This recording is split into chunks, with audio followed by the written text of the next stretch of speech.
The gun was never supposed to kill anyone.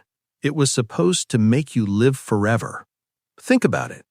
You've held a gun or seen one up close, or flinched at the crack of one in a movie theater. You've felt that jolt of danger, that primal sense of this thing ends life. But the very first people to mix the ingredients that became gunpowder weren't thinking about death at all. They were trying to cheat it. Here's what you don't know. The formula that eventually put a bullet in a barrel didn't come from a general, a blacksmith, or a soldier. It came from a group of men locked in a room, grinding powders together, chasing something that had nothing to do with weapons. Most people assume gunpowder was invented for war, some ambitious military mind cooking up a new way to conquer. That's the story you've probably absorbed without ever questioning it. But that's not quite right. The real answer is far stranger and far more human.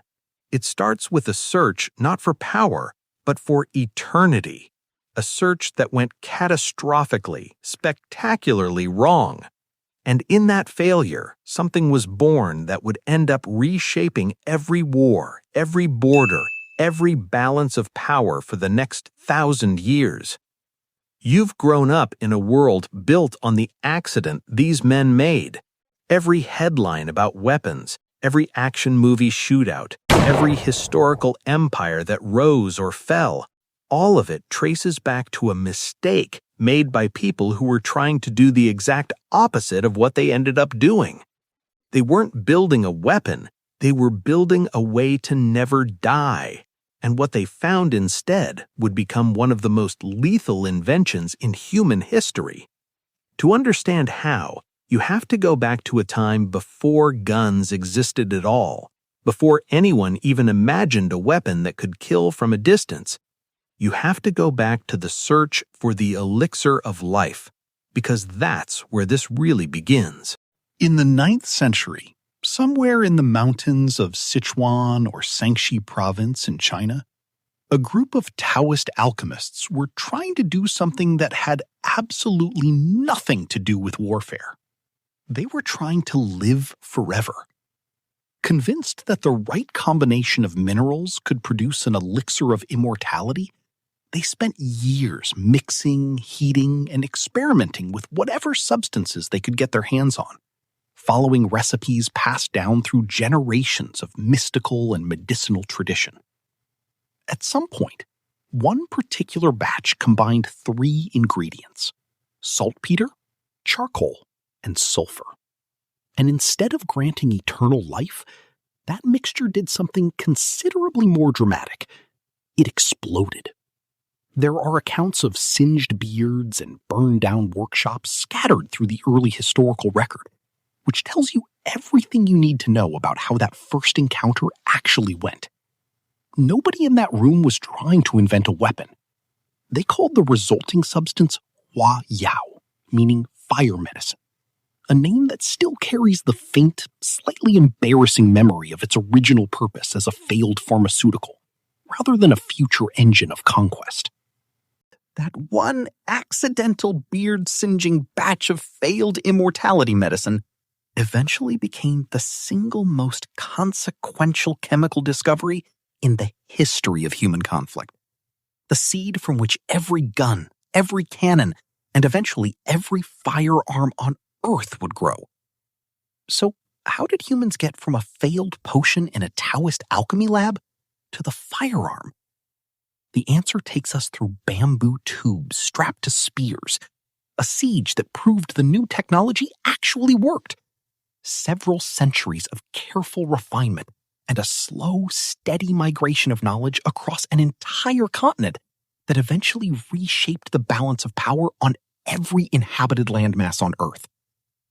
Let's start with what that early gunpowder mixture actually was, in the simplest possible terms, because understanding the basic chemistry helps explain why everything that followed happened the way it did. The mixture those alchemists stumbled onto combined potassium nitrate, known as saltpeter, with charcoal and sulfur, in roughly a 75 to 15 to 10 ratio by weight. The saltpeter functioned as an oxidizer, meaning it released oxygen rapidly when heated, feeding an extremely fast combustion reaction that produced a sudden, violent expansion of gas. That expanding gas is the entire secret behind everything gunpowder would eventually be. What it was used for, whether that meant launching fireworks into the night sky or eventually launching a metal projectile out of a tube with enough force to punch through armor. In its earliest documented uses, gunpowder wasn't weaponized at all. It was used for fireworks, smoke signals, and festival entertainment. Exactly the kind of celebratory, decorative application you'd expect from something originally discovered by monks chasing immortality rather than military engineers chasing battlefield advantage. For generations, ordinary people across China encountered this substance primarily as spectacle rather than threat, lighting up festivals and religious ceremonies with bursts of color and noise that had nothing to do with combat at all. That changed once military commanders during the Song dynasty got a look at what this volatile new substance could actually do. Between the 10th and 12th centuries, Chinese engineers developed something called the huoqiang, or fire lance, and the design was genuinely about as simple as a weapon could possibly be. Take a length of bamboo, strap it firmly to the end of a spear, pack the tube with gunpowder, and light it during close combat. The result was a polearm that spewed flame and burning debris directly at anyone within arm's reach, turning an ordinary spear into something considerably more terrifying to face in a melee. Defenders used fire lances during the siege of Dayan in 1132 against attacking forces, climbing their walls. And by every account, the weapon worked exactly as intended, scorching and disorienting. By the time gunpowder weapons reached Europe in the 13th and 14th centuries, they'd already gone through hundreds of years of trial and error in China. But Europe took the projectile launcher and pushed it somewhere new, toward metal. Instead of bamboo or paper tubes, blacksmiths started forging barrels out of iron and bronze. The earliest confirmed depiction of a true barrel and projectile firearm appears in an English manuscript from 1326, showing a vase-shaped metal device firing an arrow-like bolt. Historians call it the Walter de Millamete illustration, named after the scholar who commissioned the manuscript. It looks almost comically primitive, like a metal flower pot on a table, spitting a dart. But mechanically, it's already a gun.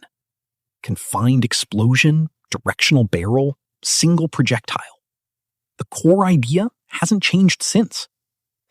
Everything after this point is refinement, not reinvention. And here's where the story stops being about metal and starts being about you. Because up until this point in human history, killing required proximity. A sword needed you close enough to smell your opponent's breath. An arrow needed skill built over years, sometimes a lifetime of practice. Strength, training, courage under a raised blade, these things mattered. They were, in a brutal sense, a kind of equalizer of ability. The gun erased that. For the first time, a farmer with 3 days of training could kill a knight who'd trained since childhood. That single shift didn't just change warfare. It changed what physical power even meant between human beings. It's part of why, centuries later, gun ownership still gets tangled up with identity, safety, and fear. Because the object itself was never just a tool. It was the first invention that let a moment of pressure from a single finger outweigh a lifetime of someone else's strength. That's the strangest part of all. Not the chemistry, not the metallurgy. The fact that an accident born from monks chasing eternal life ended up rewriting the rules of human power itself. So what actually invented the gun? It wasn't a soldier. It wasn't a king. It wasn't even a single decision made on a single day by a single mind. It was monks who wanted to live forever. It was an explosion nobody asked for. It was a flame weapon that slowly learned to throw rocks instead of fire, It was a metal tube shaped like a flower pot in an old English manuscript. It wasn't one invention. It was 1,000 accidents stacked on top of each other until one of them looked like a weapon. And maybe that's the real reason guns still unsettle us the way they do. Not because they're evil, not because they're simple, but because the thing capable of ending a life in a fraction of a second was never designed to. It was stumbled into by people looking for the exact opposite of death. Somewhere between a search for immortality and a battlefield in medieval Europe, humanity accidentally built the tool that would define power, fear, and survival for the next 700 years. Not on purpose, almost by accident.